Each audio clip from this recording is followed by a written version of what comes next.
ദൈവനാമത്തിന് മഹത്വം ഉണ്ടാവട്ടെ. ഇന്ന് പുതിയൊരു ഉപമ നമുക്ക് പഠിക്കുവാനായിട്ട് ആരംഭിക്കാം. ലൂക്കോസിന്റെ സുവിശേഷം 7-ാം അധ്യായത്തിന്റെ 36 മുതൽ 50 വരെയുള്ള വാക്യങ്ങൾ. ആ ഭാഗത്ത് 2 കടക്കാരെ കുറിച്ചാണ് പറഞ്ഞിരിക്കുന്നത്. 2 കടക്കാരുടെ ഉപമ എന്ന് വേണമെങ്കിൽ പറയാം. Parable of 2 debtors.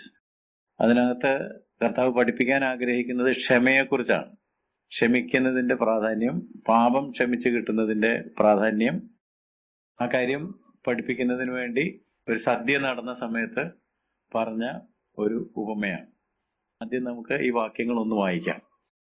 ലൂക്കോസ് 7-ാം അധ്യായത്തിന്റെ 36-ാം വാക്യം മുതൽ 50-ാം വാക്യം വരെ. 40 മുതൽ 50 വരെയുള്ള വാക്യങ്ങളിലാണ് ഉപമ കിടക്കുന്നതെന്നുള്ളത് ശ്രദ്ധിക്കുക. പരീശന്മാരിൽ ഒരുത്തൻ തന്നോടുകൂടെ ഭക്ഷണം കഴിപ്പാൻ അവനെ ക്ഷണിച്ചു. അവൻ പരീശന്റെ വീട്ടിൽ ചെന്ന് ഭക്ഷണത്തിനിരുന്നു. ആ പട്ടണത്തിൽ പാപിയായ ഒരു സ്ത്രീ അവൻ പരീശന്റെ വീട്ടിൽ ഭക്ഷണത്തിനിരിക്കുന്നത് അറിഞ്ഞ് ഒരു വെൺകൽ ഭരണി പരിമള തൈലം കൊണ്ടുവന്നു. പുറകിൽ അവന്റെ കാൽക്കൽ കരഞ്ഞുകൊണ്ട് നിന്നു. കണ്ണുനീർ കൊണ്ട് അവന്റെ കാൽ നനച്ചു തുടങ്ങി. തലമുടി കൊണ്ട് തുടച്ചു, കാൽ ചുംബിച്ചു, തൈലം പൂശി. അവനെ ക്ഷണിച്ച പരീശൻ അത് കണ്ടിട്ട്, ഇവൻ പ്രവാചകനായിരുന്നു എങ്കിൽ തന്നെ തൊടുന്ന സ്ത്രീ ആരെന്നും എങ്ങനെയുള്ളവളെന്നും അറിയുമായിരുന്നു. അവൾ പാപിയല്ലോ എന്ന് ഉള്ളിൽ പറഞ്ഞു. ശിമോനെ, നിന്നോടൊന്ന് പറവാനുണ്ട് എന്ന് യേശു പറഞ്ഞതിന്, ഗുരു പറഞ്ഞാലും എന്നവൻ പറഞ്ഞു. കടം കൊടുക്കുന്ന ഒരുത്തന് 2 കടക്കാർ ഉണ്ടായിരുന്നു. ഒരുത്തൻ 500 വെള്ളിക്കാശും മറ്റവൻ 50 വെള്ളിക്കാശും കൊടുപ്പാനുണ്ടായിരുന്നു. വീട്ടുവാൻ അവർക്ക് വകയില്ലായകയാൽ അവൻ ഇരുവർക്കും ഇളച്ചു കൊടുത്തു. എന്നാൽ അവരിൽ ആർ അവനെ അധികം സ്നേഹിക്കും? അധികം ഇളച്ചു കിട്ടിയവൻ എന്ന് ഞാൻ ഊഹിക്കുന്നു എന്ന് ശിമോൻ പറഞ്ഞു. അവൻ അവനോട്, നീ വിധിച്ചത് ശരി എന്ന് പറഞ്ഞു. സ്ത്രീയുടെ നേരെ തിരിഞ്ഞ് ശിമോനോട് പറഞ്ഞത്, ഈ സ്ത്രീയെ കാണുന്നുവോ? ഞാൻ നിന്റെ വീട്ടിൽ വന്നു, നീ എന്റെ കാലിന് വെള്ളം തന്നില്ല. ഇവളോ കണ്ണുനീർ കൊണ്ട് എന്റെ കാൽ നനച്ച് തലമുടി കൊണ്ട് തുടച്ചു. നീ എനിക്ക് ചുംബനം തന്നില്ല. ഇവളോ ഞാൻ അകത്തു വന്നത് മുതൽ ഇടവിടാതെ എന്റെ കാൽ ചുംബിച്ചു. നീ എന്റെ തലയിൽ തൈലം പൂശിയില്ല. ഇവളോ പരിമള തൈലം കൊണ്ട് എന്റെ കാൽ പൂശി. ആകയാൽ ഇവളുടെ അനേകമായ പാപങ്ങൾ മോചിച്ചിരിക്കുന്നു എന്ന് ഞാൻ നിന്നോട് പറയുന്നു. അവൾ വളരെ സ്നേഹിച്ചുവല്ലോ. അല്പം മോചിച്ചു കിട്ടിയവൻ അല്പം സ്നേഹിക്കുന്നു. പിന്നെ അവൻ അവളോട്, നിന്റെ പാപങ്ങൾ മോചിച്ചു തന്നിരിക്കുന്നു എന്ന് പറഞ്ഞു. അവനോടുകൂടെ പന്തിയിൽ ഇരുന്നവർ, പാപമോചനവും കൊടുക്കുന്ന ഇവൻ ആർ എന്ന് തമ്മിൽ പറഞ്ഞു തുടങ്ങി. അവനോ സ്ത്രീയോട്, നിന്റെ വിശ്വാസം നിന്നെ രക്ഷിച്ചിരിക്കുന്നു, സമാധാനത്തോടെ പോക എന്ന് പറഞ്ഞു. വായിച്ചപ്പോൾ കോണ്ടെക്സ്റ്റും ഉപമയും നിങ്ങളുടെ മനസ്സിലേക്ക് വന്നു കാണും എന്ന് ഞാൻ വിശ്വസിച്ചോട്ടെ. ആ ഉപമയുടെ അനാലിസിസിലേക്ക് പോകുന്നതിന് മുമ്പ് ലൂക്കോസ് 7-ാം അധ്യായം ഒന്ന് പരിശോധിക്കുന്നത് നന്നായിരിക്കും. 7-ാം അധ്യായത്തിൽ യേശു ചെയ്ത 3 അത്ഭുതങ്ങൾ വിവരിക്കുന്നുണ്ട്. ആദ്യത്തെ 10 വാക്യങ്ങൾ വായിക്കുമ്പോൾ ഒരു ശതാധിപന്റെ ദാസന് ദീനം പിടിച്ച് മരിപ്പാറായി കിടക്കുകയായിരുന്നു. അവൻ യേശുവിനോട് വന്ന് സൗഖ്യമാക്കണമെന്ന് പറഞ്ഞപ്പോൾ കർത്താവ് വരാമെന്ന് പറഞ്ഞു. അപ്പൊ അവന് കർത്താവിനോട് അറിയിക്കുന്നത്, നീ എന്റെ പുരയ്ക്കകത്ത് വരാൻ ഞാൻ പോരാത്തവനാണ്. നീ ഒരു വാക്ക് കൽപ്പിച്ചാൽ മതി, എന്റെ ദാസന് സൗഖ്യം വരും. കർത്താവ് പറഞ്ഞു, ഇസ്രായേൽ കൂടി ഇങ്ങനെയുള്ള വിശ്വാസം ഞാൻ കണ്ടിട്ടില്ല. അപ്പൊ അവിടെ രോഗസൗഖ്യം ഉണ്ടായി. അതൊരു വലിയ അത്ഭുതമായിരുന്നു. കാരണം ഒരു വാക്ക് കർത്താവ് പറഞ്ഞോന്ന് എനിക്കറിയത്തില്ല, അത് മതിയെന്ന് പറഞ്ഞപ്പോൾ തന്നെ ആള് സൗഖ്യം പ്രാപിച്ചു. വലിയ അത്ഭുതമല്ലേ? തീർച്ചയായിട്ടും വലിയ അത്ഭുതമാണ്. രണ്ടാമത് 11-ാം വാക്യം മുതൽ 17-ാം വാക്യം വരെ വായിക്കുകയാണെങ്കിൽ ഇതിനേക്കാൾ വലിയൊരു അത്ഭുതം നമുക്ക് കാണാം. നയീൻ എന്ന പട്ടണത്തിലേക്ക് പോകുമ്പോൾ മരിച്ചുപോയ ഒരുത്തനെ പുറത്തു കൊണ്ടുവരുന്നു. അവൻ അമ്മയ്ക്ക് ഏകജാതനായ ഒരു മകനായിരുന്നു. അമ്മയാണെങ്കിൽ വിധവയായിരുന്നു. യേശു ആ ദുഃഖ സന്ദർഭം കണ്ടിട്ട് മഞ്ചം തൊട്ടു.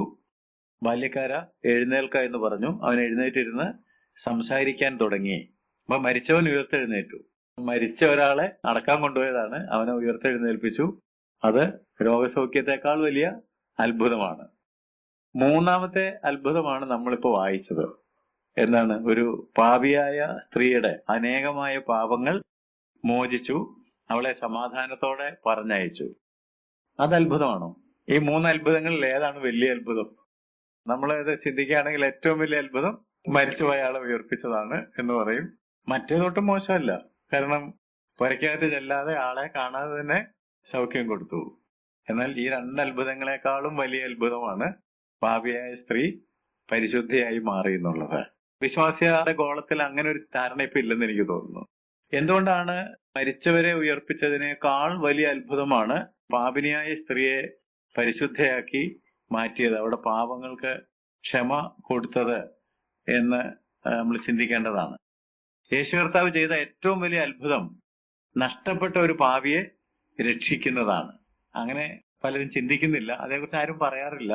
എല്ലാവരും പറയുന്നത് രോഗം മാറിയതിന്റെ കഥകള്, കടം തീർന്നതിന്റെ കഥകള്, ശാപം മുറിഞ്ഞു പോയതിന്റെ കഥകള്. അതല്ലാതെ വേറെ എന്തെങ്കിലും നിങ്ങൾ കേട്ടിട്ടുണ്ടോ? ഒരു പാപി മാനസാന്തരപ്പെട്ടതിനെ കുറിച്ച് പണ്ടൊക്കെ ഉണ്ടായിരുന്നു. ഇപ്പൊ അങ്ങനെ യേശു പാപിയെ രക്ഷിക്കും എന്നുള്ളത് ആരും പ്രസംഗിക്കുന്നുമില്ല, അങ്ങനത്തെ സാക്ഷ്യങ്ങൾ നമ്മൾ കേൾക്കുന്നുമില്ല. എന്നുള്ളത് കൊണ്ട് നമ്മുടെ മനസ്സിലും ഇരിക്കുന്ന ഒരു ധാരണ എന്താണെന്ന് ചോദിച്ചാൽ, ഈ മരിച്ചവൻ ഉയർത്തെഴുന്നേറ്റതാണ് ഏറ്റവും വലിയ അത്ഭുതം. അത്രയും വലിയൊരു അത്ഭുതം ഇന്ന് വരെ ലോകത്തിൽ ആരും ചെയ്തിട്ടില്ല. ഞാൻ ചോദിക്കട്ടെ, പെന്തക്കോസ്ത് നാളിലെ ഏറ്റവും വലിയ അത്ഭുതം എന്തായിരുന്നു? പെന്തക്കോസ്ത് നാളില് അഗ്നി പോലെ പിളർന്ന നാവുകൾ പ്രത്യക്ഷപ്പെട്ടു, കൊടിയ കാറ്റടിച്ചു, എല്ലാവരും അന്യഭാഷകളിൽ സംസാരിച്ചു, കേട്ടവർക്കെല്ലാം അവരവരുടെ ഭാഷയിൽ അത് മനസ്സിലായി. ഏതായിരുന്നു ഏറ്റവും വലിയ അത്ഭുതം ഇതിനകത്ത്? ഇതെല്ലാം കഴിഞ്ഞൊരു 3000 പേര് രക്ഷ പ്രാപിച്ചു, സ്നാനം സ്വീകരിച്ച് സഭയോട് ചേർന്നു എന്നുള്ളതാണ്. അതാരും പറയുന്നില്ല, ആരും അത് ഗൗരവത്തിൽ കാണുന്നുമില്ല.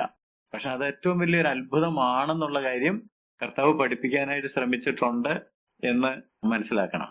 എന്തുകൊണ്ടാണ് ഇതാണ് ഏറ്റവും വലിയ അത്ഭുതം എന്ന് പറയാൻ കാരണമെന്ന് ചോദിക്കുകയാണെങ്കിൽ, ദൈവം ശാരീരിക രോഗങ്ങളെ സൗഖ്യമാക്കും. പക്ഷെ ഈ സൗഖ്യം ലഭിച്ച ആള് വീണ്ടും രോഗിയാകാം, രോഗി ആയില്ലെങ്കിൽ തന്നെ മരിക്കും. അല്ല, മരിച്ചവരെ യേശു ഉയർത്തെഴുന്നേൽപ്പിച്ചിട്ടുണ്ടല്ലോ, ലാസറിനെ. അവർക്ക് എന്ത് സംഭവിച്ചു? അവര് പിന്നെ മരിച്ചുപോയി. എന്നാൽ പാപം ക്ഷമിച്ച് രക്ഷ സായത്തമാക്കിയ ഒരാള് നിത്യതയിലേക്ക് പോവുകയാണ്. അവന് മരണമില്ല, അവന്റെ ശരീരം മാത്രമേ മരിക്കുന്നുള്ളൂ. രണ്ടാം മരണത്താൽ അവന് ദോഷം വരുന്നില്ല. അവൻ നിത്യജീവനെയാണ് പ്രാപിക്കുന്നത്. ഈ രോഗസൗഖ്യം പ്രാപിച്ച ആള് നിത്യജീവൻ പ്രാപിക്കണം എന്ന് നിർബന്ധമൊന്നുമില്ല. രോഗസൗഖ്യം പ്രാപിച്ച ഒരുപാട് പേരുണ്ട്. പക്ഷെ അവർ പള്ളിഭ്രഷ്ടരാകുന്നതിനോ അല്ലെങ്കിൽ യേശുവിന് വേണ്ടി ഒരു നിലപാടെടുക്കുന്നതിനോ തയ്യാറാകാതെ 10 കുഷ്ഠരോഗികൾ വന്ന് 10 പേര് സൗഖ്യം പ്രാപിച്ചു, അതിൽ ഒരാൾ മാത്രമേ മടങ്ങി വരുന്നതായിട്ട് നമ്മൾ കാണുന്നുള്ളൂ. ബാക്കി ആളുകൾ എവിടെ എന്ന് കർത്താവ് ചോദിക്കുന്നുണ്ടല്ലോ. അതുകൊണ്ട് നമ്മുടെ മനസ്സുകളിൽ ഇപ്പോഴത്തെ സുവിശേഷ പ്രഘോഷണത്തിന്റെ ഫലമായിട്ട് ഇരിക്കുന്ന ഒരു പ്രധാനപ്പെട്ട ധാരണ എന്ന് പറയുന്നത് ഈ രോഗസൗഖ്യവും മരണം മാറിപ്പോകുന്നതും ഒക്കെയാണ് ഏറ്റവും വലിയ അത്ഭുതം. എന്നാൽ യോഹന്നാൻ സ്നാപകനെ കുറിച്ച് യോഹന്നാന്റെ സുവിശേഷം 10-ാം അധ്യായത്തിൽ രേഖപ്പെടുത്തിയിരിക്കുന്ന ഒരു ചെറിയ സെന്റൻസ്, അവൻ അത്ഭുതം ഒന്നും ചെയ്തില്ല എന്നാണ്. യോഹന്നാൻ ഒരു അത്ഭുതവും ചെയ്തില്ല. ദൈവം അയച്ച മനുഷ്യനായിരുന്നു, യേശുവിന് വഴി തെളിച്ച ആളാണ്. പക്ഷെ അത്ഭുതം ഒന്നും ചെയ്തില്ല. അത്ഭുതം ചെയ്തെങ്കിൽ മാത്രമേ ദൈവദാസനാവുകയുള്ളൂ. അത്ഭുതം ചെയ്യാത്തവരൊക്കെ കുഴപ്പക്കാരാണെന്നും അല്ലെങ്കിൽ കൊള്ളരുതാത്തവരാണെന്നും, അത്ഭുതം എന്ന് പറഞ്ഞാൽ തന്നെ ഏറ്റവും വലിയ അത്ഭുതം രോഗസൗഖ്യമാണ് എന്നും മരണത്തിൽ നിന്ന് ഉയർത്തെഴുന്നേറ്റാൽ പിന്നെ പറയുകയും വേണ്ട എന്നൊരു ധാരണ നമ്മുടെ മനസ്സിൽ ഇരിക്കുന്നുണ്ടെങ്കിൽ, ഈ ഉപമ പഠിക്കുക വഴി ആ ധാരണയാണ് ഒന്നാമത് തിരുത്തേണ്ടത്. യേശു വന്നത് ജീവൻ ഉണ്ടാകുവാനും സമൃദ്ധിയായിട്ടുള്ള ജീവൻ, നിത്യജീവൻ ഉണ്ടാകുന്നതിനു വേണ്ടിയാണ് വന്നത്. അപ്പൊ ഈ നിത്യജീവൻ ഉണ്ടാകണമെന്നുണ്ടെങ്കിൽ നമ്മുടെ പാപങ്ങൾ ക്ഷമിക്കപ്പെടണം. എനിക്ക് പാപക്ഷമ കിട്ടി, ഞാൻ പാപത്തിന് മേൽ ജയമെടുത്തു, അങ്ങനെ എനിക്ക് നിത്യജീവനിലേക്ക് പോകാൻ കഴിയുകയുള്ളൂ. അപ്പൊ ഈ പാപിയായ സ്ത്രീയുടെ അനേകമായ പാപങ്ങൾ ക്ഷമിച്ചു കിട്ടുന്നു എന്നുള്ളത് വലിയ മഹാത്ഭുതമാണ്. എന്താണ് അങ്ങനെ പറയാൻ ഒരു കാരണം എന്നുള്ളതിന് ഒരു മറുവശവും കൂടെ ചിന്തിക്കണം. ഒരു രോഗിയെ സൗഖ്യമാക്കുന്നതിന്, ഒരു മരിച്ചവനെ ഉയർത്തെഴുന്നേൽപ്പിക്കുന്നതിന് ദൈവം മുടക്കുന്ന മുതൽ, ഒരു പാപിയെ രക്ഷിക്കുന്നതിന് മുടക്കിയ മുതലിനോട് കമ്പയർ ചെയ്ത് ചിന്തിക്കുമ്പോൾ ഒന്നുമില്ല. ദൈവം ഉണ്ടാകട്ടെ എന്ന് പറഞ്ഞാൽ ഉണ്ടാകുക. മനുഷ്യപുത്രന്മാരെ മടങ്ങി വരുവീൻ, തിരികെ വരുവീൻ എന്ന് പറഞ്ഞാൽ എല്ലാവരും തിരികെ വരും. പക്ഷെ ഒരു പാപിയെ രക്ഷിക്കാനായിട്ട് പാപിയോട് രക്ഷിക്കപ്പെടുക എന്നല്ല പറഞ്ഞത്, നീ അങ്ങ് രക്ഷിക്കപ്പെട് എന്നല്ല പറഞ്ഞത്. പിന്നെ എന്ത് ചെയ്തു? It cause the death of the son of God. ദൈവപുത്രൻ അല്ലെങ്കിൽ ദൈവം തന്നെ മനുഷ്യനായി അവതരിച്ച് ക്രൂശിൽ യാഗമായി തീർന്ന് നമ്മെ വീണ്ടെടുക്കാനായിട്ട് കൊടുത്ത മറുവില എന്ന് പറയുന്നത്. നമ്മളെ വീണ്ടെടുത്തത് എങ്ങനെ? പൊന്നെ വെള്ളി മുതലായ അഴിഞ്ഞു പോകുന്ന വസ്തുക്കളെ കൊണ്ടല്ല, ക്രിസ്തു എന്ന നിർദോഷവും നിഷ്കളങ്കവുമായ കുഞ്ഞാടിന്റെ വിലയേറിയ രക്തം. അപ്പൊ ഏതാണ് വില കൂടുതൽ കൊടുത്തത്? രോഗസൗഖ്യമാക്കാനാണോ ദൈവത്തിന് മുതൽ മുടക്ക് കൂടുതൽ വന്നത്? അതോ മരണത്തിൽ നിന്നൊരാൾ ഉയർത്തെഴുന്നേൽപ്പിക്കുന്നതിനാണോ മുതൽ മുടക്കേണ്ടി വന്നത്? അതോ ഒരു പാപിയെ രക്ഷിക്കുന്നതിനാണോ? ഏറ്റവും കോസ്റ്റ്ലി ആയിട്ടുള്ളത് പാപക്ഷമ അല്ലെങ്കിൽ പുതുജീവൻ നമുക്ക് നൽകാൻ വേണ്ടി ദൈവം എടുത്ത നടപടിയാണ്. പാപിയെ രക്ഷിക്കാനാണ് യേശു വന്നതെന്നുള്ളത് ആളുകൾ വിസ്മരിച്ചിരിക്കുന്നു. അതുകൊണ്ട് ഈ അത്ഭുതങ്ങൾ മാത്രം, അടയാളങ്ങൾ മാത്രം നടക്കുന്ന ലോകത്തിൽ നമ്മളുടെയും ശ്രദ്ധ അതിന്റെ പിന്നാലെ പോകാനുള്ള ഒരു സാധ്യതയുണ്ട്. ദൈവത്തിന്റെ ദൃഷ്ടിയിൽ ഏറ്റവും മുതൽ മുടക്കുള്ള ഏറ്റവും വലിയ അത്ഭുതം എന്ന് പറയുന്നത് ഒരു പാവി മാനസാന്തരപ്പെട്ട് പാപക്ഷമ പ്രാപിച്ച് നിത്യജീവന്റെ ഉടമയായി ദൈവ പൈതലായി മാറുന്നതാണ്. ഇത് നമ്മുടെ ഹൃദയത്തിൽ വളരെ ആഴത്തിൽ എഴുതുകയും അത് ആണ് ദൈവം ചെയ്യുന്ന ഏറ്റവും വലിയ അത്ഭുതം എന്ന് നമ്മൾ ഉറച്ചിരിക്കുകയും ചെയ്യണം. 36-ാം വാക്യം മുതൽ 50-ാം വാക്യം വരെയാണല്ലോ നമ്മൾ പഠിക്കുന്ന ഉപമയും അതിന്റെ പശ്ചാത്തലവും കിടക്കുന്നത്. അപ്പൊ അവിടെ ഒരു പരീശന്റെ വീട്ടിൽ നടന്ന സദ്യയാണ് കോണ്ടെക്സ്റ്റ് എന്ന് ഞാൻ പറഞ്ഞു. ആ പരീശന്റെ പേരും പറഞ്ഞിട്ടുണ്ടായിരുന്നു. ശിമോൻ, പരീശനായ ശിമോൻ യേശുവിനെ തന്റെ വീട്ടിലേക്ക് ഒരു അത്താഴത്തിന് ക്ഷണിച്ചു. ഇതിനു മുമ്പ് നമ്മൾ പഠിച്ച ഉപമയ്ക്കകത്തും ഒരു ഭക്ഷണത്തിന്റെ പശ്ചാത്തലം ഉണ്ടെന്ന് പറഞ്ഞതും പഠിച്ചത് ഓർക്കുന്നുണ്ടാവുമല്ലോ. പക്ഷെ അതിനൊരു വ്യക്തമായ കാരണം ഉണ്ടായിരുന്നു. ലേവി മാനസാന്തരപ്പെട്ടു, അവന്റെ പഴയ ജീവിതത്തിനൊരു മാറ്റം വന്നു, അവനൊരു പുതിയ ജീവനും പുതിയ പേരും കിട്ടി, മത്തായി എന്നുള്ളൊരു പേരും കിട്ടി. അപ്പൊ അതൊരു സന്തോഷ സന്ദർഭം ആയതുകൊണ്ട് സന്തോഷിക്കണം. അപ്പൊ ആ ഒരു കോണ്ടെക്സ്റ്റിലാണ് മത്തായിയുടെ വീട്ടില് വിരുന്ന് ചുങ്കക്കാരെയും പാപികളെയും ഒക്കെ ക്ഷണിച്ചിട്ടുണ്ടായിരുന്നു. എന്നാൽ ഈ പരീശൻ ശിമോൻ എന്ന് പറയുന്ന ആള് തന്റെ വീട്ടിൽ ഇങ്ങനെ ഒരു സദ്യ ഒരുക്കാനായിട്ട് എന്താണ് കാരണം എന്ന് പറഞ്ഞിട്ടില്ല, നമുക്ക് അറിയാനും പാടില്ല. നമുക്ക് വേണമെങ്കിൽ ഊഹാപോഹങ്ങളൊക്കെ നടത്താം. ഞാൻ ചില ഊഹാപോഹങ്ങളൊക്കെ പറയാം കേട്ടോ. ഒരു സാധ്യത എന്താണെന്ന് ചോദിച്ചാൽ, യേശു ഇങ്ങനെ അത്ഭുതം പ്രവർത്തിക്കുകയും ഒരുപാട് കാര്യങ്ങൾ പഠിപ്പിക്കുകയൊക്കെ ചെയ്യുമ്പോൾ ഒരു ക്യൂരിയോസിറ്റി, ഒരു ആകാംക്ഷ ഇദ്ദേഹത്തെ വീട്ടിലേക്ക് ഒന്ന് കൊണ്ടുവരികയാണെങ്കിൽ ഇയാളെ കുറച്ചുകൂടെ നന്നായിട്ട് അടുത്തറിയാനായിട്ട്. Because Jesus is very popular, he's a teacher, he's a miracle worker, അല്ലെ? യേശു ഒരു നല്ല ജനകീയനായ അധ്യാപകനും പ്രവർത്തകനുമാണ്. യേശു പോകുന്നിടത്തൊക്കെ പുരുഷാരം തമ്മിൽ തമ്മിൽ ചവിട്ടുവാൻ തക്കവണ്ണം തടിച്ചുകൂടി ഒരു വലിയ മാഗ്നറ്റ് പോലെ, ഒരു കാന്തം പോലെ യേശു ഇങ്ങനെ ആളുകളെ ആകർഷിച്ചുകൊണ്ട് പോകുമ്പോൾ പരീശന്മാർക്കും ആർക്കും ആഗ്രഹം ഉണ്ടെങ്കിലും അങ്ങനെ ഒരു നേതാവാകാനായിട്ട് കഴിയുന്നില്ല. അപ്പൊ എന്താണ് ഈ ആളുടെ വ്യക്തിപ്രഭാവത്തിന്റെ പിന്നിലിരിക്കുന്ന രഹസ്യം എന്ന് തിരിച്ചറിയാൻ. അതുപോലെ യേശു പഠിപ്പിച്ചതിനെ കുറിച്ച് നമ്മൾ പലയിടത്തും വായിക്കുന്നുണ്ട്. പരീശന്മാരെ പോലെ ശാസ്ത്രിമാരെ പോലെയല്ല, അവൻ അധികാരമുള്ളവനായിട്ടാണ് പഠിപ്പിച്ചത്. ആ പഠിപ്പിച്ച സമയത്ത് തന്നെ ചില രോഗികൾ സൗഖ്യമായി, ചില ജീവിതത്തിൽ മാറ്റം വന്നു, വിടുതലൊക്കെ പ്രാപിച്ചു. എന്താണ് ഇതിന്റെ രഹസ്യം? അത്ഭുതങ്ങൾ പ്രവർത്തിക്കുന്നുണ്ട്. നിക്കോദിമോസ് വന്നപ്പോഴും അങ്ങനെയാണല്ലോ പറഞ്ഞത്, നീ ദൈവത്തിന്റെ അടുക്കൽ നിന്ന് ഉപദേഷ്ടാവായിട്ട് വന്നിരിക്കുന്നു, അല്ലെങ്കിൽ നീ പ്രവർത്തിക്കുന്നത് പോലത്തെ അത്ഭുതങ്ങൾ പ്രവർത്തിക്കുവാനും ഇങ്ങനെ പഠിപ്പിക്കുവാനും ആർക്കും കഴിയത്തില്ല. ക്യൂരിയോസിറ്റി, ഒരു ആകാംക്ഷ അവരുടെയൊക്കെ മനസ്സിലുണ്ട്. അപ്പൊ ഇദ്ദേഹം ചിന്തിച്ച് കാണും, അടുത്തറിയാനായിട്ടുള്ള ഒരു നല്ല വഴി അദ്ദേഹത്തെ ഒന്ന് വീട്ടിൽ ഒരു സദ്യക്ക് വിളിക്കുക. അപ്പോൾ കൂടുതൽ സമയം നിക്കോദിമോസിന്റെ രാത്രിക്കാ വന്നത്. ഒരു രാത്രി മുഴുവൻ. യോഹന്നാൻ 1-ാം അധ്യായം വായിക്കുകയാണെങ്കിൽ പത്രോസും അന്ത്രയോസും ഒക്കെ അങ്ങനെ ഒരു ദിവസം യേശുവിന്റെ കൂടെ വന്ന് രാത്രി ചെലവഴിക്കുകയാണ്, ആളെ കൂടുതൽ അടുത്ത് അറിയാനായിട്ട്.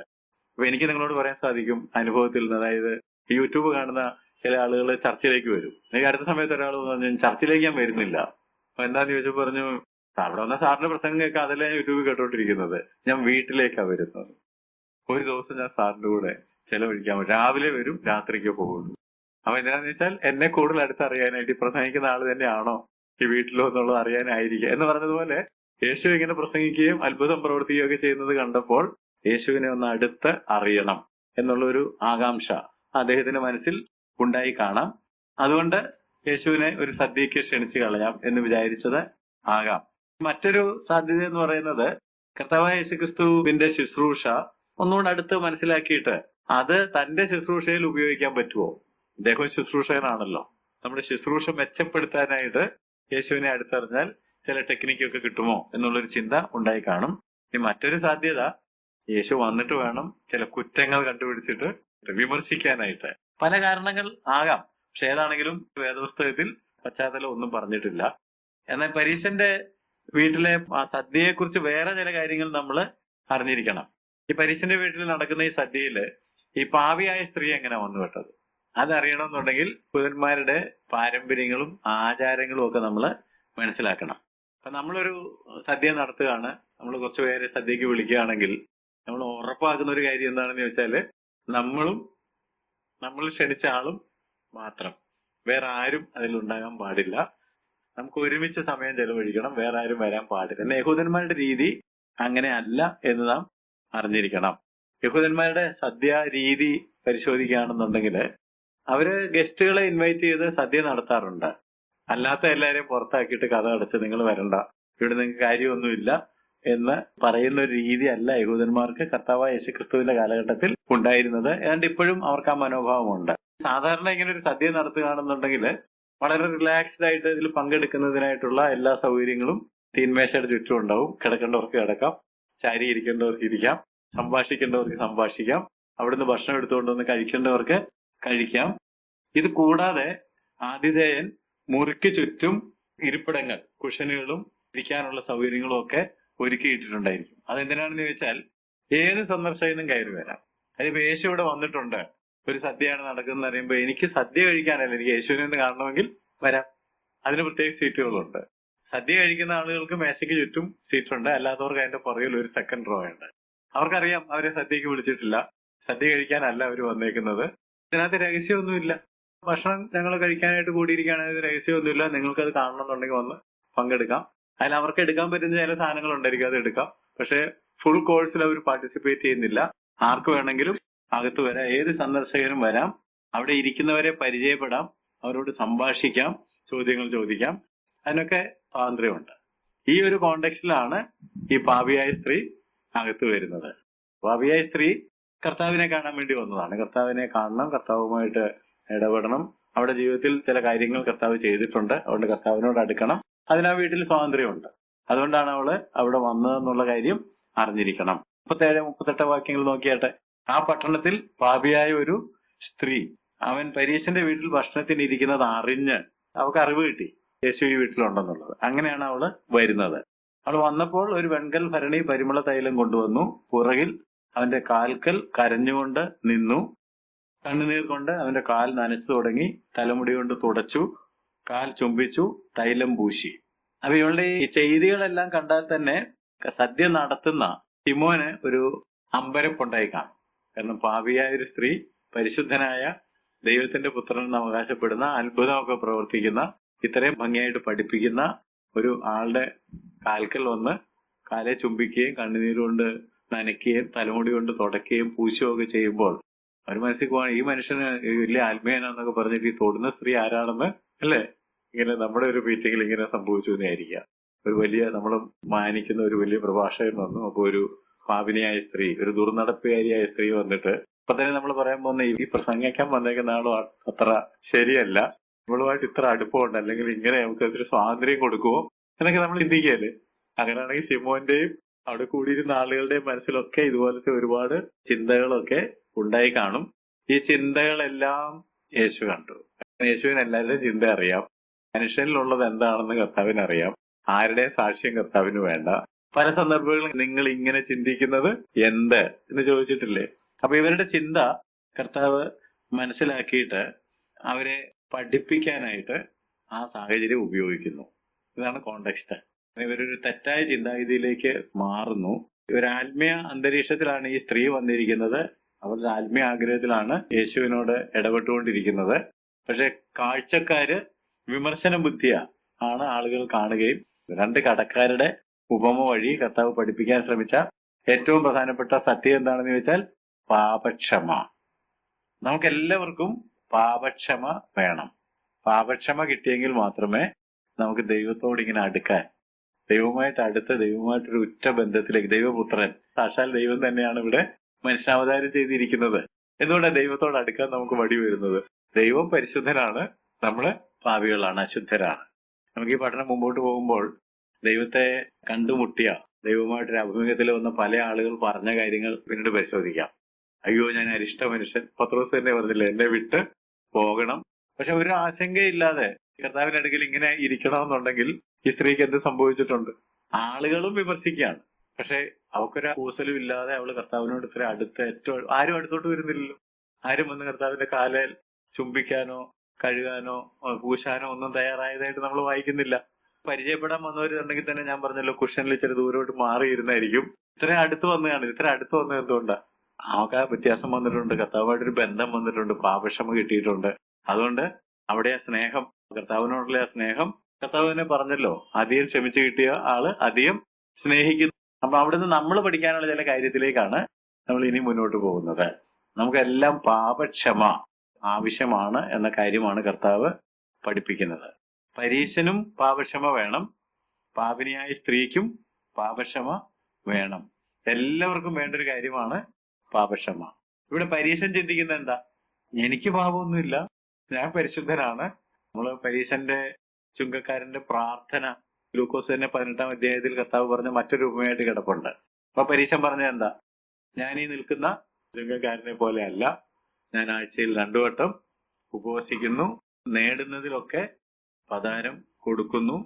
ഞാൻ ദൈവത്തിന്റെ സന്നിധിയിലേക്ക് അടുത്ത് വരുമ്പോ എന്റെ ഭാവം എന്താണെന്ന് ചോദിച്ചാൽ ഞാൻ ഒട്ടും മോശക്കാരനല്ല.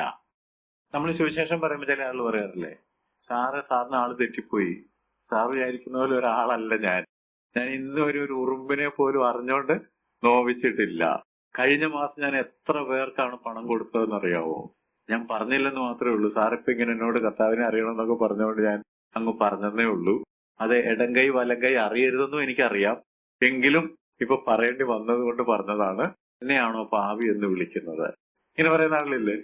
ഈ പരീശൻ ആ കൂട്ടത്തിൽപ്പെട്ട ആളാണ്. പരീശൻ പറയുന്നത് എനിക്ക് അങ്ങനെ പ്രത്യേകിച്ച് യാതൊരു കുഴപ്പമുള്ള ഇവൾ നിന്നെ തൊടുന്ന ഇവൾ ആരാണ്? നിനക്കൊരു ബോധമില്ല, ഇവൾ പാവിയാണ് എന്നാണ് പറയുന്നത്. അപ്പൊ നമ്മൾ ഈ കാര്യത്തെക്കുറിച്ച് ചിന്തിക്കുമ്പോൾ നമ്മുടെ മനസ്സിൽ ഒന്നാമത് വരേണ്ട കാര്യം എന്താണെന്ന് ചോദിച്ചാൽ, വേദപുസ്തകം പറയുന്ന ഒരു വ്യത്യാസവുമില്ല, എല്ലാവരും പാപം ചെയ്ത് ദൈവ തേജസ് ഇല്ലാത്തവരായി തീർന്നു. അങ്ങനെയാണെങ്കിൽ എല്ലാവർക്കും പാപക്ഷമ വേണം, എല്ലാവർക്കും പാപക്ഷമ വേണം. പിന്നെ എന്തുകൊണ്ടാണ് ചില ആളുകള് ഞങ്ങൾക്ക് പാപക്ഷമ വേണ്ട എന്ന് ചിന്തിക്കുന്നത്, അല്ലെങ്കിൽ ഞങ്ങൾ പാപികളല്ല എന്ന് ചിന്തിക്കുന്നത്? അതാണല്ലോ പ്രശ്നം. ഇപ്പൊ ഇവിടെ 2 പേരെയാണ് നമ്മൾ ഫോക്കസ് ചെയ്യുന്നത്.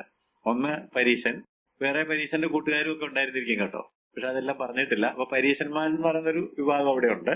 അവര് പാപം ചെയ്തിട്ടില്ലാത്തവരും പാപം ചെയ്യാത്തവരും എന്നുള്ളൊരു ഭാവത്തിലാണ് ഇരിക്കുന്നത്. മറുവശത്ത് പാപിനിയായ ദുർനടപ്പുകാരിയായ ഒരു സ്ത്രീയെ നമ്മൾ കാണുന്നു. അത് ലോകത്തിലെല്ലാവർക്കും ഇവൾ ദുർനടപ്പുകാരിയാണ്, പാപിനിയാണെന്നുള്ള കാര്യം അറിയാം. പാപത്തെക്കുറിച്ച് നമ്മൾ മനസ്സിലാക്കേണ്ട ചില കാര്യങ്ങൾ നമ്മളൊന്ന് ചിന്തിക്കുകയാണെന്നുണ്ടെങ്കിൽ, പാപത്തെ തിരിച്ചറിയണം. തിരിച്ചറിയുമ്പോൾ ആത്മാവിലും ജഡത്തിലും പാപമാണ്. പൗലോസ് അതിനെക്കുറിച്ച് പറയുന്നുണ്ടല്ലോ, ആത്മാവിലെയും ജഡത്തിലെയും. 2 കൊരിന്ത്യർ ലേഖനം 7-ാം അധ്യായത്തിലാണ് നമ്മളത് വായിക്കുന്നത്. ആത്മാവിലെയും ജഡത്തിലെയും കന്മഷങ്ങളെ കഴുകിക്കളഞ്ഞുകൊണ്ട് ദൈവഭയത്തിൽ വിശുദ്ധിയെ തികയ്ക്കണം. 2 കൊരിന്ത്യർ ലേഖനം 7-ാം അധ്യായത്തിന്റെ 1-ാം വാക്യത്തിലാണ് ഈ വാഗ്ദത്തങ്ങൾ നമുക്കുള്ളത് കൊണ്ട് നാം ജഡത്തിലെയും ആത്മാവിലെയും സകല കന്മഷവും നീക്കിക്കളഞ്ഞ് ദൈവഭയത്തിൽ വിശുദ്ധിയെ തികയ്ക്കണം. അപ്പൊ 2 തരം പാപങ്ങളെ കുറിച്ച് അവിടെ പറഞ്ഞിട്ടുണ്ട്. എന്തൊക്കെയാണ് 2 തരം പാപങ്ങൾ? ഒന്ന് ജഡത്തിലെ പാപം, മറ്റേത് ആത്മാവിലെ പാപം. ശിമോനെ കുറിച്ച് ചിന്തിക്കുകയാണെങ്കിൽ അവൻ ദുർനടപ്പുകാരനല്ലെന്നുള്ളത് എല്ലാവർക്കും അറിയാം. പരീശൻ ദുർനടപ്പുകാരനല്ല, അധാർമികമായിട്ടുള്ള ഇമ്മൊറാലിറ്റി എന്ന് പറയുന്ന അവനില്ല. ദുർനടപ്പില്ല എന്നുള്ളത് കൊണ്ട് പാപിയല്ലേ? പാപി അല്ല എന്ന് പറയുകയാണെങ്കിൽ നിങ്ങൾ കർത്താവിന്റെ ഗിരിപ്രഭാഷണം കേട്ടാൽ മതി. മത്തായി 5 മുതൽ 7 വരെയുള്ള അധ്യായങ്ങളിലെ ഗിരിപ്രഭാഷണത്തിലെ ദുർനടപ്പ് ചെയ്യാത്ത ആളുകളും ദുർനടപ്പുകാരാണെന്ന് കർത്താവ് പഠിപ്പിച്ചത് അറിയാമല്ലോ. കൊലപാതകം ചെയ്യാത്തവരും എന്ന് പറഞ്ഞാൽ ജീവൻ കളഞ്ഞിട്ടില്ല. അപ്പൊ അവര് പഠിപ്പിച്ചിരുന്ന എന്താ? സൂക്ഷിക്കണം കേട്ടോ, കാലം അടിച്ചു തകർത്തേര് ജീവൻ പോകാതെ നോക്കിക്കോണം. പക്ഷെ കർത്താവ് എന്ത് പറഞ്ഞു? നിന്നെ ഞാൻ എടുത്തോളാന്ന് പറഞ്ഞാൽ നീ കൊല ചെയ്തു എന്നല്ലേ പഠിപ്പിച്ചത്. വ്യഭിചാരം എന്ന് പറയുന്നത് പരീശനും ചെയ്തിട്ടുണ്ട്. അതുപോലെ തന്നെ മത്തായി സുവിശേഷം 23-ാം അധ്യായം വായിക്കുകയാണെങ്കിൽ ഇവരുടെ പാപങ്ങൾ എന്താണെന്നുള്ളത് യേശു വളരെ വ്യക്തമായിട്ട് അയ്യോ കഷ്ടം എന്ന് പറഞ്ഞല്ലോ. വെള്ള തേച്ച ശവക്കല്ലറുകളാണ്, നിങ്ങളുടെ പുറം ഭംഗിയാണ്, അകം മോശമാണ് എന്നൊക്കെ പറഞ്ഞു ഓർക്കുന്നുണ്ടോ? ഒരു വിരൽ കൊണ്ട് പോലും നിങ്ങൾ ഇത് തൊടുന്നില്ല, വലിയ ഭാരം കെട്ടി ജനത്തിന്റെ മേൽ വെക്കുന്നു എന്നൊക്കെ പറഞ്ഞത് ആ 23-ാം അധ്യായം വായിക്കുകയാണെങ്കിൽ പരീശന്മാര് ശാസ്ത്രിമാര് പാപികളാണെന്നുള്ളത് കൃത്യമായിട്ട് കർത്താവ് സ്ഥാപിച്ചിട്ടുണ്ട്. അവരെ കപടഭക്തിക്കാരായിരുന്നു. അപ്പൊ 2 തരം പാപം എന്നുള്ളത് മാത്രമേ ഉള്ളൂ. പാപിനിയായ സ്ത്രീ ചെയ്തത് ഒരു തരം പാപം, പരീശൻ ചെയ്യുന്നത് മറ്റൊരു തരം പാപം. 2 പേരും പാപികളാണ്. പാപത്തിലെ വ്യത്യാസമുള്ളൂ, 2 പേരും പാപികളാണ്. പാപപ്രവൃത്തിക്ക് വ്യത്യാസം ഉണ്ടെന്ന് മാത്രമേ ഉള്ളൂ. നമ്മുടെ അകത്ത് പാപം ഉള്ളത് കൊണ്ട് നമ്മൾ പാപം പ്രവർത്തിക്കുന്നു. എല്ലാവരും കൊലപാതകന്മാരല്ല, എല്ലാവരും വ്യഭിചാരികളല്ല, എല്ലാവരും വിഗ്രഹാരാധികളല്ല, പക്ഷെ എല്ലാവരും പാപികളാണ്. അതുകൊണ്ട് എല്ലാവർക്കും പാപക്ഷമ വേണം. നമ്മൾ ആത്മാവിലെയും ജഡത്തിലെയും പാപങ്ങളെ കുറിച്ച് ചിന്തിക്കുമ്പോൾ പരീശനെ കർത്താവ് ബോധ്യപ്പെടുത്താനായിട്ട് ശ്രമിക്കുന്നത് സ്വയനീതിയെ കുറിച്ചാണ്. പരീശന്റെ കുഴപ്പം എന്താണ്? Self righteousness. ഞാൻ നീതിമാനാണ്, എനിക്ക് പ്രത്യേകിച്ച് ആരും നീതിയുടെ സർട്ടിഫിക്കറ്റ് തരേണ്ടതായിട്ടില്ല, ഞാൻ നീതിമാനാണ് എന്ന സ്വയം നീതി. അതുപോലെ തന്നെ unwillingness to admit his sin, പാപം അംഗീകരിക്കാൻ താല്പര്യമില്ലാത്ത അവസ്ഥ. സ്വയം നീതീകരിക്കുന്ന ഒരാൾ ഒരിക്കലും എന്ത് ചെയ്യത്തില്ല, അവൻ ചെയ്യുന്ന പാപമാണെന്ന് അംഗീകരിക്കത്തില്ല, അതിനെ ന്യായീകരിക്കും.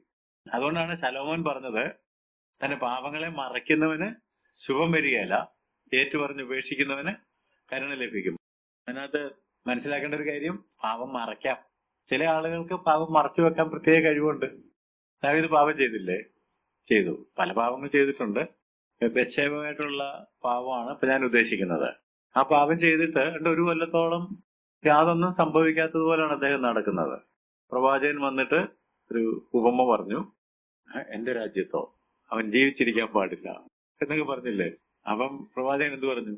ആ മനുഷ്യൻ അപ്പോഴാണ് പുള്ളിക്ക്, അപ്പം പാപം ചെയ്തിട്ട് പിന്നെ അത് മറയ്ക്കാൻ വേണ്ടി വേറെന്തെല്ലാം കാര്യങ്ങൾ ചെയ്തു എന്നുള്ളതൊന്ന് ചിന്തിച്ചു നോക്കി. ഊരിയാവിനെ കൊന്നതും അവനെ കൊല്ലാനായിട്ട് ഗൂഢാലോചന നടത്തിയതും ചരിത്രം മുഴുവൻ ഓർക്കുകയാണെങ്കിൽ, ആ താൻ പാപം ചെയ്തിട്ടില്ലെന്നുള്ളത് ആളുകളെ ബോധ്യപ്പെടുത്താൻ വേണ്ടി എന്തെല്ലാം കാര്യങ്ങൾ ചെയ്തു. അപ്പൊ സ്വയനീതി, അതുപോലെ തന്നെ പാപം മറച്ചു വെക്കാനായിട്ടുള്ള ടെൻഡൻസി. അതാണ് യോഹന്നാന്റെ ലേഖനം 1-ാം അധ്യായം പഠിക്കുമ്പോൾ, ദൈവം വെളിച്ചമാണ്, അവൻ വെളിച്ചത്തിൽ ഇരിക്കുന്ന പോലെ നാം വെളിച്ചത്തിൽ നടക്കണം. വെളിച്ചത്തിൽ നടക്കുന്നുവെങ്കിൽ നമുക്ക് തമ്മിൽ കൂട്ടായ്മ ഉണ്ട്. ഞാൻ പാപം ചെയ്തിട്ടില്ല എന്ന് പറയുന്നുണ്ടെങ്കിൽ, എനിക്ക് പാപം ഇല്ല എന്ന് പറയുന്നുണ്ടെങ്കിൽ, ഞാൻ ദൈവത്തെ അസത്യവാദിയാക്കുകയാണ്. നമ്മളെല്ലാം പാപം ചെയ്യുന്നുണ്ട്, പക്ഷെ പാപത്തെ മറക്കരുത്. എങ്ങനെ മറയ്ക്കുന്നത്? നമ്മൾ യോഹന്നാന്റെ ലേഖനം പഠിച്ചപ്പോൾ പഠിച്ചിട്ടുണ്ട്. നമ്മൾ ആദ്യം മറ്റുള്ളവരുടെ മുമ്പിൽ നല്ല കുട്ടിച്ചാമയും, കാരണം ഇതാരും കണ്ടിട്ടില്ല, അറിഞ്ഞിട്ടില്ല. അപ്പൊ അത് ഉറപ്പാക്കും കുറച്ച് ആളുകൊണ്ട്. ഇത് ദാവീദ് ബെസ്റ്റ് എക്സാമ്പിൾ. കുറച്ചു നാള് അത് ഇങ്ങനെ മൂടി വെച്ച് കഴിഞ്ഞപ്പോഴത്തേക്ക് ഇതെല്ലാരും അങ്ങ് മറക്കും. അത് കഴിയുമ്പോൾ ഞാൻ എന്റെ മനസ്സിനോട് എന്ത് പറയും? ഈ ആളുകളെ പറ്റിച്ചു. രണ്ടാമത് എന്റെ മനസ്സിനോട് ആരും കണ്ടുപിടിച്ചിട്ടില്ല കേട്ടോ, അതുകൊണ്ട് പ്രശ്നമൊന്നുമില്ല. ആളുകൾക്കും മനസ്സിലായിട്ടില്ല, അതുകൊണ്ട് ഞാൻ എന്നെ സമാധാനിപ്പിക്കുകയാണ്, നീ കുഴപ്പം ചെയ്തെങ്കിലും ആർക്കും ഇത് മനസ്സിലായിട്ടില്ല, അതുകൊണ്ട് കുഴപ്പമില്ല. അത് കഴിഞ്ഞിട്ട് നമ്മൾ പ്രാർത്ഥിക്കാൻ ദൈവത്തിനടുക്ക് ചെല്ലുകയാണ്. ദൈവത്തിനടുക്ക് ചെല്ലുമ്പം ദൈവത്തിനറിയാവോ ഇത് നമ്മൾ ചെയ്ത പാപം? ദൈവത്തിനറിയാവോ? പിന്നെ ആ ദൂരത്ത് നമ്മുടെ നിരൂപണം പോലും. പക്ഷെ നമുക്ക് ഒന്നും സംഭവിക്കാത്ത പോലെ ദൈവത്തോടങ്ങ് പ്രാർത്ഥിക്കുകയാണ്. അതായത് സഭയിലൊക്കെ വന്നിരുന്ന അന്യഭാഷയൊക്കെ പറഞ്ഞ് മൊത്തം കുഴപ്പം ചെയ്തേച്ചായി വന്നേക്കുന്നത്. ആളുകൾ ആരും കണ്ടുപിടിച്ചിട്ടില്ല, ഞാൻ എന്റെ മനസ്സിനെ പറഞ്ഞ് സമാധാനിപ്പിച്ചു, ആരും കണ്ടുപിടിച്ചിട്ടില്ല എന്ന്. ഇനി ഒരു കാച്ചാണ്, തകർപ്പൻ സാക്ഷ്യവും തകർപ്പൻ ആരാധനയും ഒക്കെ അങ്ങോട്ട് നടത്തുമ്പോഴത്തേക്ക് ദൈവവും വീണു എന്നാണ് ആളുകൾ കരുതുന്നത്. ഇതൊക്കെ നിലനിൽക്കുവോ? ഇല്ല. ഇതെല്ലാം വെളിച്ചമാകുന്ന ദൈവത്തിന് മുമ്പിൽ പകൽ പോലെ ഇരിക്കുകയാണ്. ഏറ്റവും നല്ലത് എന്താണെന്ന് ചോദിച്ചാല്, ഇത് മറച്ചു വെക്കാതെ ഏറ്റുപറഞ്ഞ് ഉപേക്ഷിക്കുക. ഏറ്റുപറഞ്ഞ് ഉപേക്ഷിക്കുമ്പോൾ അവന്റെ പുത്രനായ യേശുവിന്റെ രക്തം സകല പാപവും പോക്കി നമ്മെ ശുദ്ധീകരിക്കുന്നു. അപ്പൊ അതുകൊണ്ട് എല്ലാവർക്കും പാപമുണ്ട്. പക്ഷെ ഈ പരീശന്മാര് ചെയ്യുന്നത് സ്വയനീതി, പാപം അംഗീകരിക്കാതിരിക്കുക, അതിന് കപടഭക്തി, അകത്തൊന്ന് പുറത്തൊന്ന്. അതുപോലെ തന്നെ അഹന്ത, ഞങ്ങൾ ഹയ്യറാണ്, മറ്റുള്ളവരെക്കാളൊക്കെ കേമമാണെന്നുള്ള മറ്റുള്ളവരെ കുറ്റം വിധിക്കുക, സ്വയമായിട്ട് നമ്മളെ തന്നെ നീതീകരിക്കുക, തന്നെത്താൻ ഉയർത്തുക. ഇതെല്ലാം കർത്താവ് പറഞ്ഞ കാര്യങ്ങളാണ്. അപ്പൊ ഈ പാപങ്ങളെല്ലാം എന്ത് പാപങ്ങളാണ്? ജഡത്തിലെയോ ആത്മാവിലെയോ? ഇതെല്ലാം ആത്മാവിലെ പാപങ്ങളാണ്. ആത്മാവിലെ പാപങ്ങൾ എന്ന സ്വയനീതി, പാപം മൂടി വെക്കുക, പാപം ചെയ്തിട്ട് അത് അംഗീകരിക്കാതിരിക്കുക, കപടഭക്തി കാണിക്കുക, അഹന്ത മനസ്സിലിരിക്കുക, സ്വാർത്ഥത ഇരിക്കുക, മറ്റുള്ളവരെ കുറ്റം വിധിക്കുക, തന്നെത്താൻ ഉയർത്തുക. ഇതെല്ലാം ആത്മാവിലെ പാപങ്ങളാണ്. പെട്ടെന്ന് അങ്ങോട്ട് കണ്ടുപിടിക്കാനായിട്ട് പറ്റുകയില്ല. അകത്തിരിക്കുന്ന തന്ത്രപരമായ സാധനങ്ങളാണ്. എന്നാൽ പാപിയായ സ്ത്രീ ചെയ്ത പാപം, ശരീരം കൊണ്ട് ചെയ്യുന്ന ദുർനടപ്പ്, അങ്ങനത്തെ മോഷണം, കൊലപാതകം, ഇങ്ങനെയുള്ളതൊക്കെ ജഡത്തിലെ പാപം. എല്ലാവർക്കും കാണാം, കൊലപാതകം കാണാം, ദുർനടപ്പ് കാണാം, മോഷിച്ചത് കാണാം. അതൊക്കെ ഒരു പരിധി വരെ നമുക്ക് ഒളിച്ചു വെക്കാൻ പറ്റുള്ളൂ. ബാക്കി എല്ലാം ആളുകൾ കണ്ടുപിടിക്കുന്നതാണ്. ഈ പരീശന്മാരെ കർത്താവ് പഠിപ്പിക്കാൻ ശ്രമിച്ച സന്ദർഭങ്ങളിലൊക്കെ പ്രധാനമായിട്ട് പറഞ്ഞൊരു കാര്യം എന്താണെന്ന് ചോദിച്ചാല്, നിങ്ങൾ മനുഷ്യർക്ക് വിളങ്ങേണ്ടതിന്, മനുഷ്യരെ കാണിക്കേണ്ടതിന്. മത്തായി സുവിശേഷം 6-ാം അധ്യായം എന്ന് എടുത്താല് 1-ാം വാക്യത്തിൽ തന്നെ നീതി ചെയ്യുമ്പോൾ ഇതിനുവേണ്ടി ചെയ്യുന്ന പറയുന്നത്, മനുഷ്യർ കാണേണ്ടതിന് നിങ്ങളുടെ നീതി ചെയ്യുന്നു. 2-ാം വാക്യത്തിൽ മനുഷ്യരാൽ മാനം കണ്ടോ, ഭിക്ഷ കൊടുക്കുമ്പോൾ മനുഷ്യരാൽ മാനം. 5-ാം വാക്യത്തില് മനുഷ്യർക്ക് വിളങ്ങേണ്ടതിന്. 16-ാം വാക്യത്തിൽ ഉപവസിക്കുമ്പോൾ മനുഷ്യർക്ക് വിളങ്ങേണ്ടതിന്. അപ്പൊ ദൈവത്തിന് വേണ്ടിയല്ല, ദൈവത്തെ കാണിക്കാനല്ല, മനുഷ്യരെ കാണിക്കാൻ. അത് ശരിയല്ല എന്ന് കർത്താവ് പരീശന്മാരെ പഠിപ്പിച്ചപ്പോൾ ഇതെല്ലാം പാപമല്ലേ? ഇതാണ് ആത്മാവിലെ പാപം എന്ന് പറയുന്നത്. മനുഷ്യരെ കാണിക്കാൻ വേണ്ടി നമ്മൾ പ്രാർത്ഥിക്കുന്നു, പാട്ടുപാടുന്നു, ഭിക്ഷ കൊടുക്കുന്നു, ഉപവസിക്കുന്നു. ഇതൊന്നും മനുഷ്യരെ കാണിക്കാൻ ചെയ്യേണ്ടതല്ല. ആരാ ഇതെല്ലാം കാണേണ്ടത്? കർത്താവ് പറഞ്ഞല്ലോ, രഹസ്യത്തിൽ കാണുന്ന പിതാവ് നിങ്ങൾക്ക് ഫലം തരും. അതിനെന്ത് ചെയ്യണം? അറയിൽ കടന്ന് വാതിലടച്ച് രഹസ്യത്തിൽ കാണുന്ന നിങ്ങളുടെ പിതാവിനോട് പ്രാർത്ഥിക്കണം. ഭിക്ഷ കൊടുക്കുമ്പോൾ ഇതാരും അറിയേണ്ട കാര്യമില്ല, കാണിക്കാൻ വേണ്ടി അല്ല ഇത് ചെയ്യേണ്ടത്. ഉപവസിക്കുമ്പോൾ ഇത് നിങ്ങളും കർത്താവും തമ്മിലുള്ള ഒരു വ്യക്തിപരമായ ഇടപാടാണ്. കർത്താവ് ഇങ്ങനെ പഠിപ്പിച്ചപ്പോൾ നമ്മൾ വേറൊരു കാര്യം ചിന്തിക്കാൻ സാധ്യതയുണ്ട് കേട്ടോ, അതും പാടില്ല. എന്ന് വെച്ചാൽ കർത്താവ് കപടഭക്തിയെ വിമർശിച്ചു, ദുർനടപ്പിനെ ന്യായീകരിച്ചു. അങ്ങനാണോ? കാരണം ഈ പാപിനിയായ സ്ത്രീയെ കർത്താവ് പ്രൊട്ടക്ട് ചെയ്യുന്നു, പരീശനെ വിമർശിക്കുന്നു. അപ്പൊ കർത്താവ് കപടഭക്തിയെ വിമർശിച്ചു, ദുർനടപ്പിനെ ന്യായീകരിച്ചു. അങ്ങനെയാണോ? ഒരിക്കലും അങ്ങനെയല്ല. രണ്ട് തരമാണെന്ന് മാത്രമേ ഉള്ളൂ. ഒന്ന് ജഡത്തിലെ പാപമാണ്, മറ്റേത് ആത്മാവിലെ പാപമാണ്. രണ്ടും ഒരുപോലെ അപകടകരമാണ്. അതുകൊണ്ടാണല്ലോ പൗലോസ് അപ്പോസ്തലൻ നമ്മളെ പഠിപ്പിച്ചത് ജഡത്തിലെയും ആത്മാവിലെയും വേറെ തരത്തിൽ പറയുകയാണെങ്കിൽ പ്രവൃത്തികളിലെ പാപങ്ങളും മനോഭാവങ്ങളിലെ പാപങ്ങളും. Sins of action and sins of attitude. മനോഭാവത്തിലും പാപമുണ്ട്, പ്രവർത്തനത്തിലും പാപമുണ്ട്. രണ്ടുമുണ്ട്. നമ്മുടെ പ്രവർത്തനം, അതിന്റെ പിന്നിൽ എന്തുണ്ട്? ഒരു മനോഭാവമുണ്ട്. മനോഭാവത്തിൽ നിന്നാണ് പ്രവർത്തനം വരുന്നത്. നമുക്ക് കൊടുക്കാൻ മനസ്സില്ല എങ്കിലും മറ്റോരോ കൊടുത്തുകൊണ്ട്, ഇപ്പൊ നമ്മുടെ ഓഫീസുകളിലൊക്കെ പിരിവെടുക്കുമ്പോൾ നിങ്ങൾ കണ്ടിട്ടുണ്ടെങ്കിൽ ഒരു കടലാസ് കൊടുക്കും, നിങ്ങൾ എത്ര കൊടുക്കുന്നതെന്ന്. അപ്പൊ നമ്മൾ എങ്ങോട്ടാ നോക്കുന്നത്? നമ്മൾ ചോദിക്കും എത്രയൊക്കെ എഴുതിയേക്കുന്നതെന്ന് ചോദിക്കും. ആദ്യം മോളിൽ എഴുതുന്ന ആളിനെ കൊണ്ട് വലിയ തുക എഴുതിക്കുകയാണെങ്കിൽ പിന്നെ നമ്മൾ അങ്ങോട്ട് നോക്കിയിട്ട് താഴെ പേര് ആദ്യം കുറച്ച് എഴുതുന്നത് മോശമായിരിക്കുമല്ലോ എന്ന് വിചാരിച്ചിട്ട് ഇതൊക്കെ നടക്കുന്ന കാര്യമല്ലേ? കർത്താവ് നമ്മളെ പഠിപ്പിച്ചെന്താ? അവനവൻ ഹൃദയത്തിൽ നിശ്ചയിച്ചത്. എനിക്ക് 5 രൂപ കൊടുക്കാനുള്ളെങ്കിൽ എന്താ കുഴപ്പമെന്നേ? ആ സന്തോഷത്തോടെ പ്രാപ്തി പോലെ മനസ്സിൽ തീരുമാനിച്ച പോലെ കൊടുക്കണമെന്നൊക്കെ പഠിപ്പിച്ചിട്ടില്ലേ? നമ്മൾ പലപ്പോഴും അങ്ങനെ ചെയ്യാറുണ്ടോ? അപ്പൊ നമ്മൾ ചിന്തിക്കുന്നത് എന്താണ്? മനുഷ്യരെന്നെ കുറിച്ച് അത് മനോഭാവത്തിലെ പാപമാണ്. അപ്പൊ ഇവര് രണ്ടും തമ്മിലുള്ള വ്യത്യാസം അതേ ഉള്ളൂ. പാപിനിയായ സ്ത്രീ ജഡത്തിൽ പാപം ചെയ്തു, പരീശൻ ആത്മാവിൽ പാപം ചെയ്തു. ഈ ആത്മാവിലെ പാപത്തിനുള്ളൊരു പ്രത്യേകത ഇംഗ്ലണ്ടിലെ ബൈബിൾ അധ്യാപകനായിരുന്ന ജി ക്യാമ്പൽ മോർഗൻ എന്ന് പറയുന്ന ഒരാൾ, അദ്ദേഹം പറഞ്ഞു, there are certain sins which are in good standing. നല്ല നിലവാരമുള്ള പാപങ്ങൾ. മോശം പാപങ്ങളും ഉണ്ട്, നിലവാരമുള്ള പാപങ്ങളും ഉണ്ടെന്ന്. അതായത് മനസ്സിൽ വെച്ചുകൊണ്ട് ചെയ്യുന്ന പാപങ്ങളൊക്കെ ഒരു ഗമയുണ്ട് അതിനകത്ത്. നിലവാരമുള്ള പാപങ്ങൾ അങ്ങനെ ഉണ്ട്. ഏത് നിലവാരത്തിലുള്ള പാപം ചെയ്താലും പാപം പാപമാണ്. എല്ലാവരും പാപം ചെയ്യുന്നുണ്ട്. നമുക്ക് പാപം ഇല്ല, നാം പാപം ചെയ്തിട്ടില്ല എന്ന് പറയുന്നെങ്കിൽ നാം നമ്മെ തന്നെ വഞ്ചിക്കുന്നു, നാം ദൈവത്തെ അസത്യവാദി ആക്കുന്നു. അതുകൊണ്ട് നമുക്ക് പാപമുണ്ട്. നമുക്ക് വേണ്ടത് എന്താണെന്ന് ചോദിച്ചാൽ പാപക്ഷമയാണ്.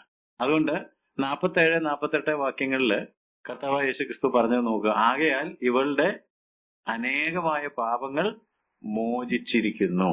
യേശു ഹിപ്പോക്രസിയെയും ഇമ്മൊറാലിറ്റിയെയും കപടഭക്തിയെയും ദുർനടപ്പിനെയും ഒരുപോലെ പാപമാണെന്ന് തിരിച്ചറിയുകയും പരീശനോട് ഈ കാര്യങ്ങളൊക്കെ പറഞ്ഞിട്ട് ആരുടെ പാപങ്ങളാണ് മോചിച്ചു എന്ന് പറഞ്ഞത്? ഈ സ്ത്രീയുടെ പാപങ്ങളാണ്, അല്ലെ? ജഡത്തിൽ പാപം ചെയ്ത പാപിനെയാണെന്ന് എല്ലാവരും മുദ്ര കുത്തിയ ആളുടെ കാര്യമാണ് പറയുന്നത്. ഇവളുടെ അനേകമായ പാപങ്ങൾ മോചിച്ചിരിക്കുന്നു എന്ന് ഞാൻ നിന്നോട് പറയുന്നു. അവൾ വളരെ സ്നേഹിച്ചുവല്ലോ, അല്പം മോചിച്ച് കിട്ടിയവൻ അല്പം സ്നേഹിക്കുന്നു. പിന്നെ അവൻ അവളോട് നിന്റെ പാപങ്ങൾ മോചിച്ച് തന്നിരിക്കുന്നു എന്ന് പറഞ്ഞു. അപ്പൊ ഈ സ്ത്രീയെയും പരീശനെയും കൂടെ നമ്മൾ, അല്ലെങ്കിൽ ശിമോനെയും കൂടെ കമ്പയർ ചെയ്യുകയാണെങ്കിൽ she was guilty of gross sins of the flesh. ജഡത്തിലെ പാപങ്ങൾ വ്യാപകമായിട്ട് ചെയ്തതിന്റെ പ്രതീകമാണ് ആര്? അതുകൊണ്ടാണല്ലോ അവിടെ പേര് പറഞ്ഞിട്ടില്ല, പക്ഷെ ഒരു പേര് പറഞ്ഞിട്ടുണ്ട്, അത് പാപിയായ സ്ത്രീ. അപ്പൊ അവളുടെ പേരിനെ മുമ്പിൽ ആഡ്ജക്റ്റീവായിട്ട് ചേർത്തിരിക്കുന്നത് തന്നെ പാപിയാണെന്നുള്ളതാണ്. കാരണം പ്രത്യക്ഷത്തിൽ ആളുകൾ കാണുന്ന തരത്തിലുള്ള ജഡത്തിലെ പാപങ്ങളാണ് അവള് ചെയ്തിട്ടുള്ളത്. എന്നാൽ ശിമോനെ സംബന്ധിക്കുന്നിടത്തോളം പ്രത്യക്ഷത്തിൽ ആരും കാണുന്ന കുറ്റം വിധിക്കുന്ന പാപമൊന്നും ചെയ്തിട്ടില്ല. എന്ന് പറഞ്ഞാൽ മോഷ്ടിക്കാൻ പോയിട്ടില്ല, കൊലപാതകത്തിന് പോയിട്ടില്ല, ദുർനടപ്പ് ആചരിച്ചിട്ടില്ല. പക്ഷെ അതുകൊണ്ട് അവൻ പാപി അല്ലെന്ന് കരുതുന്നതിനെയാണ് കർത്താവ് തിരുത്തിയിട്ട്, നിനക്കെന്താ സ്നേഹം വരാത്തത് എന്നോട്? നീ ഒരു ഊണൊക്കെ തരുന്നുണ്ട്, പക്ഷെ നിനക്ക് സ്നേഹമില്ല. നമ്മൾ മുമ്പോട്ട് പഠിച്ചു പോകുമ്പോൾ ഞാൻ നിന്റെ വീട്ടിൽ വന്നു, നീ എനിക്ക് വെള്ളം തന്നില്ല, നീ എനിക്ക് ചുംബനം തന്നില്ല. അതൊക്കെ ചെയ്യേണ്ട കാര്യങ്ങളായിരുന്നു. അത് ചെയ്യാൻ നിനക്ക് എന്നോട് സ്നേഹമില്ല. ഈ സ്നേഹത്തിൽ ഞാൻ ക്ഷണിച്ചിരുന്നെങ്കിൽ ഈ കാര്യങ്ങളൊക്കെ ചെയ്തു കൊടുത്തേ. അപ്പൊ അതൊന്നും അല്ല, പുള്ളി വേറെന്തോ മനോഭാവത്തിൽ യേശുവിനെ ക്ഷണിച്ചത് കൊണ്ടാണ് ഈ കാര്യങ്ങളൊക്കെ ചെയ്തു കൊടുക്കാതിരുന്നത്. അത് ചെയ്തു കൊടുക്കാതിരുന്നത് തന്നെ എന്താണ്? യേശുവിന് ചെയ്തു കൊടുക്കാമല്ലോ. ഒരു അതിഥിയെ ക്ഷണിച്ചാൽ ആ അതിഥിക്ക് ചെയ്തു കൊടുക്കേണ്ട കാര്യങ്ങൾ ചെയ്തു കൊടുക്കാനായിട്ട് തയ്യാറാകാതിരിക്കുന്നത് പാപമല്ലേ? മനോഭാവത്തിൽ തെറ്റ് വന്നു. ഞാൻ അത്ര ഗവനിച്ചിട്ടില്ല. മഹാപുരോഹിതനായിരുന്നു വന്നിരുന്നെങ്കിലോ ഈ യേശുവിനെ ഡീൽ ചെയ്തതുപോലെ ഡീൽ ചെയ്യുമായിരുന്നു. പ്രധാനമന്ത്രിയാണ് വന്നിരുന്നതെങ്കിൽ, അല്ലെങ്കിൽ കാതോലിക്ക ബാബയാണ് വന്നിരുന്നതെങ്കിൽ ഒക്കെ നമ്മൾ എങ്ങനെയായിരിക്കും പെരുമാറുന്നത് എന്ന് പറഞ്ഞതുപോലെ തികച്ചും വ്യത്യസ്തമായിട്ടേ പെരുമാറുമായിരുന്നുള്ളൂ. അപ്പൊ ആ മനോഭാവത്തിൽ തന്നെ എന്ത് കിടപ്പുണ്ട്? പാപം കിടപ്പുണ്ട്. എന്നിട്ടാണ് വേറൊരാളെ കുറ്റം വിധിക്കുന്നത്. അപ്പൊ അതാണ് കർത്താവ് അവിടെ വെളിപ്പെടുത്തുന്നതെന്നുള്ള കാര്യം ഓർക്കണം. നമ്മൾ നിലവാരമുള്ള പാപം ചെയ്താലും നിലവാരം കുറഞ്ഞ പാപം ചെയ്താലും, നിലവാരമുള്ള പാപം എന്ന് പറഞ്ഞാൽ ആത്മാവിൽ പാപം ചെയ്താലും മനോഭാവത്തിൽ പാപം ചെയ്താലും, ജഡത്തിലെ പാപം ആളുകളെല്ലാം പാപിയെന്ന് വിധിക്കുന്ന തരത്തിലുള്ള പാപം ചെയ്താലും ദൈവം രണ്ടിനെയും റേറ്റ് ചെയ്യുന്നത് ഒരുപോലെ തന്നെയാണ്. ദൈവം രണ്ടുപേരെ എന്ത് വിളിക്കും? പാപി. അതുകൊണ്ടാണ് ഒരു വ്യത്യാസവും ഇല്ല. എല്ലാവരും പാപം ചെയ്തു. അപ്പൊ എല്ലാവർക്കും എന്ത് വേണം? പാപക്ഷമ വേണം. നമ്മളിപ്പോ പാപത്തെക്കുറിച്ചാണ് ചിന്തിച്ചുകൊണ്ടിരിക്കുന്നത്. പാപത്തിന്റെ ഒരു മുഖത്തെക്കുറിച്ച് മാത്രമേ ഇന്ന് നമ്മൾ ചിന്തിച്ചുള്ളൂ. ഇനി ചില മുഖങ്ങളുണ്ട് കമ്പയർ ചെയ്ത് പഠിക്കാനായിട്ടുള്ളത്. കാരണം ചിലര് പാപം ചെയ്തിട്ടില്ല എന്ന് ചിന്തിക്കാൻ കാരണം അതാരും കണ്ടുപിടിച്ചിട്ടില്ല എന്നുള്ളത് കൊണ്ടാണ്. അല്ലെ? പരീശൻ പാപം ചെയ്തില്ല എന്ന് ചിന്തിക്കുന്നത് അവന്റെ പാപം കണ്ടുപിടിച്ചിട്ടില്ല എന്നുള്ളത് കൊണ്ടാണ്. പക്ഷെ അവൻ പാപം ചെയ്തു എന്നുള്ളത് മനസ്സിലാക്കാനായിട്ടാണ് കർത്താവ് ഞാൻ വീട്ടിൽ വന്നിട്ട് നീ ഇതൊന്നും ചെയ്തില്ല. അല്ലാതെ കർത്താവിന് കിട്ടാത്തതിന്റെ പരാതിയല്ല, നീ നിന്റെ ഉത്തരവാദിത്തങ്ങളിൽ പരാജയപ്പെട്ടു എന്നിട്ടാണ് നീ മറ്റേയാളെ വിമർശിക്കുന്നത്. അത് കപടഭക്തിയാണ്. അത് നിന്റെ ഉള്ളിലിരിക്കുന്ന അഹങ്കാരമാണ്. നീ നിന്നെ തന്നെ ഉയർത്തുകയാണ്. ഇതല്ല ചെയ്യേണ്ടത്. ആ സ്ത്രീ ചെയ്തതുപോലെ നീയും പാപം ചെയ്തിട്ടുണ്ട് എന്നവന് ബോധ്യം കൊടുക്കുകയാണ് ചെയ്യുന്നത്. കുറച്ചു മുമ്പേ പറഞ്ഞിരുന്നു, പരീശന്റെയും ചുങ്കക്കാരന്റെയും ഉപമ കർത്താവ് പറഞ്ഞിട്ടുണ്ട് 18-ാം അധ്യായത്തിൽ നിന്ന്. അത് പ്രാർത്ഥിക്കുന്നതിന്റെ ഉപമയല്ല. അതിന്റെ തുടക്കത്തിൽ തന്നെ പറഞ്ഞിരിക്കുന്നത് തങ്ങൾ നീതിമാന്മാരെന്നുറച്ച് മറ്റുള്ളവരെ ധിക്കരിക്കുന്നതിനെ കുറിച്ച് കർത്താവ് ഒരു ഉപമ പറഞ്ഞത്. നമ്മൾ പക്ഷെ പലപ്പോഴും അത് എന്തിന്റെ ഉപമയായിട്ട് എടുക്കുന്നത്? പ്രാർത്ഥനയുടെ ഉപമയായിട്ട് എടുക്കുന്നത്. നമ്മൾ നേരത്തെ ഉപമകൾ പഠിക്കാനായിട്ട് തുടങ്ങിയപ്പോൾ പറഞ്ഞൊരു പ്രധാനപ്പെട്ട കാര്യമാണ് കോണ്ടെക്സ്റ്റും മെയിൻ ടീച്ചിങ്ങും മറക്കരുതെന്ന്. അപ്പൊ ഈ രണ്ടുപേരും പ്രാർത്ഥിക്കാൻ പോയപ്പോൾ പ്രാർത്ഥനയിലല്ല തെറ്റുണ്ടായത്, മനോഭാവത്തിലാണ് തെറ്റുണ്ടായത്. മനോഭാവത്തിലെ പാപമാണ്. ഞാൻ ഇവനെ പോലെ അല്ല, ഞാൻ ഇവനേക്കാൾ കേമനാണ്, അതുകൊണ്ട് ഇവനെ ധിക്കരിക്കാം എന്നുള്ള മട്ടിൽ. പക്ഷെ ദൈവം പാപിയാണെന്ന് അംഗീകരിച്ചവനെയാണ് സ്വീകരിച്ചത്. അല്ലെ? ചുങ്കക്കാരൻ എന്താ ചെയ്തത്? പാപിയായ എന്നോട് കരുണ തോന്നണം. അവൻ നീതീകരിക്കപ്പെട്ടു. മറ്റവൻ ആ ബോധം ഇല്ലാത്തത് കൊണ്ട് നീതീകരിക്കപ്പെട്ടില്ല. അവൻ തന്നോട് തന്നെയാ പറഞ്ഞത്. ഇതൊരു വലിയ പ്രശ്നമാണ്. തങ്ങൾ നീതിമാന്മാരെന്ന് ഉറച്ച് മറ്റുള്ളവരെ ധിക്കരിക്കുന്നു. അപ്പൊ അതും പാപമാണ്. നമ്മൾ ആരും നീതിമാന്മാരല്ല. നീതിമാൻ ആരും ഇല്ല, ഒരുത്തൻ പോലും ഇല്ല.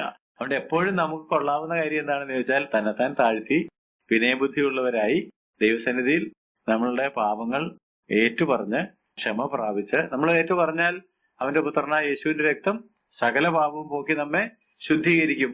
നമ്മുടെ പാപത്തിന് പകരമായിട്ടാണല്ലോ യേശു മരിച്ചതും തന്റെ രക്തം മറുവിലയായിട്ട് കൊടുത്തതും ഒക്കെ. അത് എപ്പോഴും അവൈലബിൾ ആണ്.